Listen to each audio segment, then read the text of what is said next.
अज़ुबिल्लाहि मिनश्शैतानिर्रजीम बिस्मिल्लाहिर्रहमानिर्रहीम। फ़ुरक़ान पार्ट 19। अब शुरू में मक्का दौर था तो मक्की सूरतें नाजिल हो रही थीं और उनमें मक्की सूरतों में क्या था? क़यामत का बयान था, जन्नत, जहन्नम, मैदान हशर, फिर प्रॉफिट स्टोरीज़ थीं और बहुत शॉर्ट सूरा होती थीं। तो वो कौन सी सूरा थी जो सबसे स्टार्टिंग में नाजिल हो रही थी, उनके बारे में हम पढ़ेंगे। अभी तक हमने देखा कि आप सल्लल्लाहु अलैहि वसल्लम पर वही आना शुरू हो गई थी। लोग चुपके चुपके ईमान ला रहे थे। शुरू में जो कुरान आ रहा था वो छोटी छोटी सूरतें थीं, आखिरी पारों की, जिनको मक्की सूरा कहा जाता है। उसकी पोइट्री भी बहुत टफ थी। सब जानते थे कि आप सल्लल्लाहु अलैहि वसल्लम कभी झूठ नहीं बोलते और आप पढ़े लिखे नहीं हैं। इससे पहले आपने कभी कोई पोइट्री नहीं की थी, फिर अचानक आप इतनी ज़बरदस्त पोइट्री कैसे करने लगे थे? उनको तो वो शुरू में पोइट्री ही लग रहा था ना। उनको तो नहीं समझ में आ रहा था कि ये कुरान है और अल्लाह की तरफ से है। तो उनको हैरत होती थी कि आप सल्लल्लाहु अलैहि वसल्लम कैसे इस तरह की शायरी कर रहे हैं।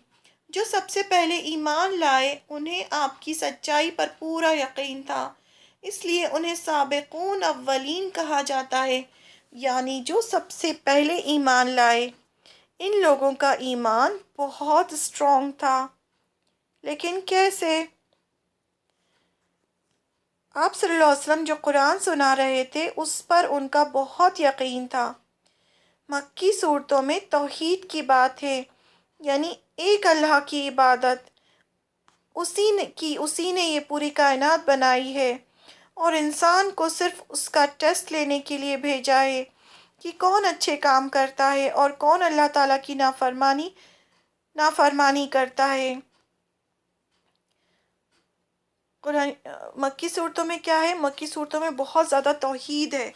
तौहीद का मतलब एक अल्लाह की इबादत पे स्ट्रेस दिया गया है कि एक अल्लाह की इबादत करो, और बताया गया है कि ये इंसान को दुनिया में सिर्फ टेस्ट के लिए भेजा गया है कि कौन अच्छे काम करके आता है, और इसी इंसान के लिए इस दुनिया को खूबसूरत बनाया गया। ये दुनिया ही नहीं, 7 आसमान भी बनाए, जन्नत, दोज़ख, ये सब इंसान के लिए बनाया गया। उसके बाद बता दिया गया कि ये दुनिया सिर्फ लिमिटेड टाइम के लिए है। एक वक्त आएगा जब सब ख़त्म हो जाएगा और हम सब अल्लाह के सामने खड़े होंगे और हर एक को अपना अपना हिसाब देना होगा।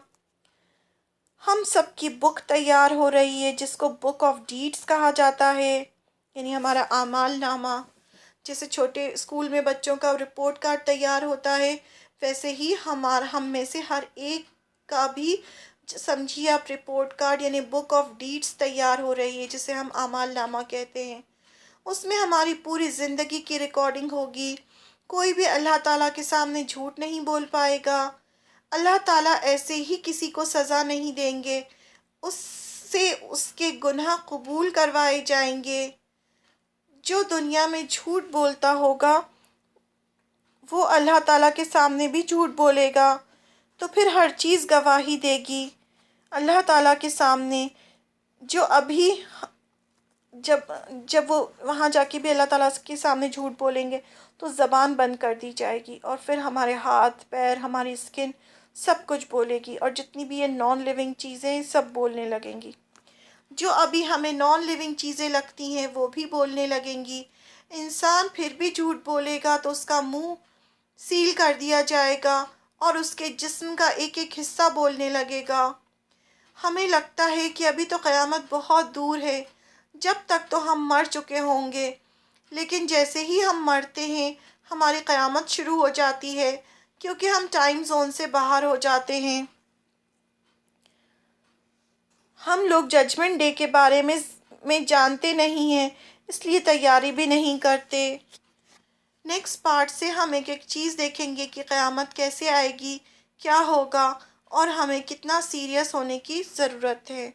जो मक्की सूरतें थीं उनमें यही चीज़ बताई गई है कि किस तरह से क़यामत आएगी, कैसे जहन्नम, जन्नत, सब के बारे में। तो आप सल्लल्लाहु अलैहि वसल्लम के ऊपर जो सूरतें नाजिल हो रही थी उसमें तौहीद का ज़िक्र था, जन्नत, जहन्नम, क़यामत का था।